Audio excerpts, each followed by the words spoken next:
जय माता दी, जय माता रानी। प्रिय भक्तगणों, इस चैत्र मास में हम सभी लोग श्रीमद् देवी भागवत महापुराण की आगे के अध्याय की कथा को श्रवण करेंगे। पिछली कथाओं को श्रवण करने के लिए, सुनने के लिए आप सभी का बहुत बहुत अभिनंदन, वंदन। आप सभी लोगों ने जो प्यार और सपोर्ट अपने इस चैनल के लिए बनाया है, आप सभी का बहुत बहुत धन्यवाद। आज हम सभी लोग श्रीमद् देवी भागवत के महत्व के प्रसंग में राजा सुद्युम्न की कथा को श्रवण करेंगे। किस प्रकार से राजा सुद्युम्न इला नामक पुत्री से पुत्र में अर्थात पुरुष में परिणित हो गए और किस प्रकार पुनः एक स्त्रीत्व का शरीर इन्हें प्राप्त हुआ और पुनः किस प्रकार ये पुनः इन्हें पुरुषत्व की प्राप्ति हुई, इसकी कथा को आज हम सभी लोग बड़े ही प्रसन्न चित्त भाव से श्रवण करेंगे। माँ भगवती आदि शक्ति अम्बा जगदम्बा की आप सभी पर विशेष कृपा है, जो आप इस चैत्र मास में माँ भगवती आदि शक्ति अम्बा जगदम्बा की कथा को श्रवण करने का परम सौभाग्य हम सभी को प्राप्त हुआ है। जय माता दी। प्रिय भक्तगणों, भगवान सूत जी बोले, हे मुनिवर, अब आप लोग एक अन्य इतिहास सुनिए जिसमें इस देवी भागवत के महात्म्य का वर्णन किया गया है। एक बार कुंभज ऋषि, कुंभज योनि लोपामुद्रापति अर्थात आप सभी लोग अगस्त जी की प्रिय पत्नी का नाम लोपामुद्रा था। अगस्त जी कुमार कार्तिकेय के पास जाकर उनकी भली भांति से अपनी यथाशक्ति के अनुसार पूजन करके उनसे विविध प्रकार के प्रश्नों की बौछार लगा दी, विविध प्रकार से बातें पूछ रहे। तब भगवान कार्तिकेय शरानंद बाबा ने दान, तीर्थ, व्रत आदि के महात्म्य की अनेक कथाओं का वर्णन किया। साथ ही साथ उन्होंने वाराणसी, मणिकर्णिका, गंगा आदि अनेक तीर्थों का महात्म्य बड़े ही विस्तार पूर्वक महर्षि अगस्त जी के सन्मुख वर्णन किया। उसे सुनकर अगस्त मुनि परम प्रसन्न हुए और उन्होंने महातेज संपन्न कुमार कार्तिकेय से लोक कल्याण के लिए पुनः प्रश्न किया, क्योंकि भक्तों का इस प्रकार का चरित्र होता है कि वे जगत कल्याण के लिए प्रभु से कुछ ना कुछ सत्मार्ग उपाय तो पूछ ही लेते हैं। तब कुंभज ऋषि बाबा अगस्त जी बोले, हे तारक रिपु, हे भगवान, हे प्रभु, आप मुझे देवी भागवत के महात्म तथा उसके श्रवण की भी विधि बतलाइए। तब श्रीमद् भागवत नामक पुराण सभी पुराणों में अति श्रेष्ठ है, जिसमें तीनों लोकों की जगत जननी अधिष्ठात्री देवी सनातनी भगवती की महिमा का वर्णन किया गया है। तब कार्तिकेय जी बोले, हे ब्राह्मण श्रेष्ठ, श्रीमद् भागवत के महात्म को विस्तार पूर्वक कहने में कौन समर्थ है? मैं इस समय संक्षेप में ही कहूंगा, आप श्रवण करिए। जो शाश्वती सच्चिदानंद स्वरूपा भोग तथा मोक्ष को प्रदान करने वाली अम्बा जगदम्बा है, वे स्वयं इस पुराण में ही विराजमान रहती। अतएव हे मुनि, यह श्रीमद् देवी भागवत उन जगदम्बिका की वांगमयी मूर्ति है, जिसके पठन पाठन एवं श्रवण से इस लोक में कुछ भी दुर्लभ नहीं है। एक बड़ी ही प्रचलित आनंद देने वाली कथा को सुनो। विवस्वान के एक पुत्र हुए, जो श्राद्ध देव नाम से प्रसिद्ध थे। संतान रहित होने के कारण उन राजा श्राद्ध देव ने वशिष्ठ मुनि की अनुमति से पुत्रेष्टि यज्ञ का आयोजन किया। तत्पश्चात मनु श्राद्ध देव की भार्या श्रद्धा ने यज्ञ के होता से प्रार्थना की, क्योंकि यज्ञ जिस भी प्रकार के यज्ञ होते हैं उनमें सभी के एक होता होते हैं जो विशेष होते हैं। तो उनकी पत्नी श्रद्धा ने होता से प्रार्थना की, हे ब्राह्मण, आप कोई ऐसा उपाय करें जिससे मुझे कन्या की प्राप्ति हो। अतएव होता ने मन में कन्या प्राप्ति का संकल्प करते हुए आहुति डाली और उसके विपरीत भाव के फलस्वरूप कन्या उत्पन्न हुई, जिसका नाम इला रखा गया। इसके बाद पुत्री को देखकर उदास मन वाले राजा श्राद्ध देव ने गुरु वशिष्ठ से कहा, हे प्रभु, पुत्र प्राप्ति के आपके संकल्प के विपरीत यह कन्या कैसे उत्पन्न हो गई। यह सुनकर महर्षि ने ध्यान लगाया।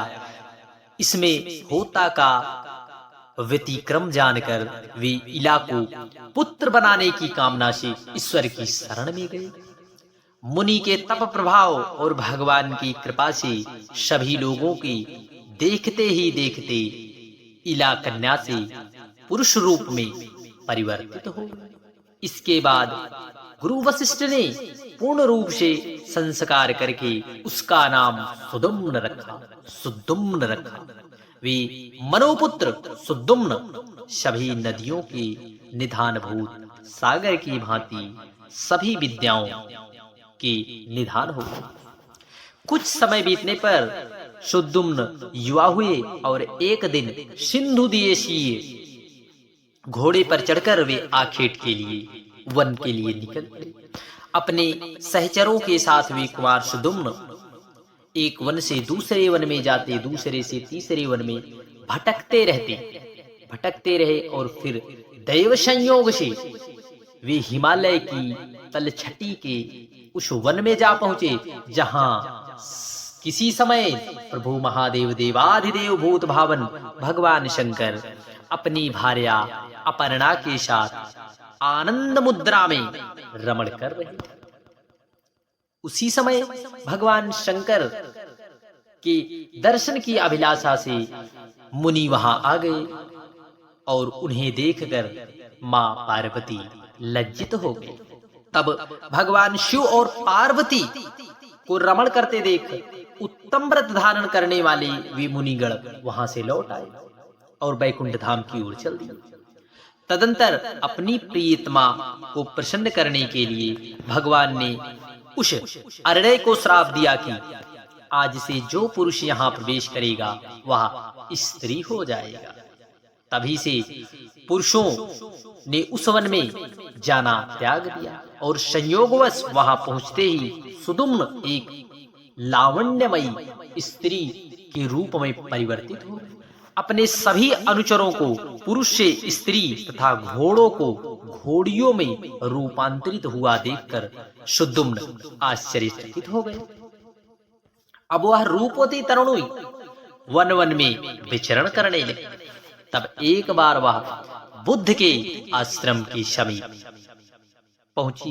स्थूल तथा अनंत उन्नत स्तनों वाली, बिंब के फल के समान लाल ओठों वाली, कुंद फूल के समान श्वेत दांतों वाली, सुंदर मुख तथा कमल के समान नैनों वाली उस सर्वांग सुंदरी तरुणी को देखकर कामदेव के बाणों से विंधे हुए अंगों वाले भगवान बुद्ध उस पर मोहित हो गए। वह सुंदर भौहें वाली स्त्री भी चंद्र कुमार बुद्ध पर आसक्त हो गई और बुद्ध के साथ रमण करती हुई अपने उन्हीं के आश्रम में रहने लगी। हे अगस्त, कुछ समय बुद्ध ने उस तरुणी से कुछ समय के पश्चात पुरुरवा नाम के पुत्र उत्पन्न हुए।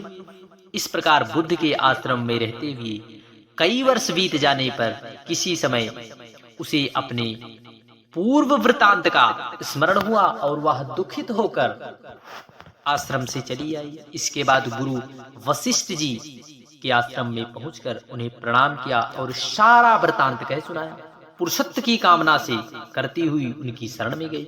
इस प्रकार सभी बातों को जानकर वशिष्ठ जी कैलाश पर जाकर विधि विधान से भगवान महादेव की आराधना करने लगे और करके परम भक्ति से उनकी स्तुति करने लगे। वशिष्ठ जी बोले, नमो नमः शिवाय स्तु शंकराय कपर्दिने गिरिजा गिरिजा अर्धांग देहाय नमस्ते चंद्रमौले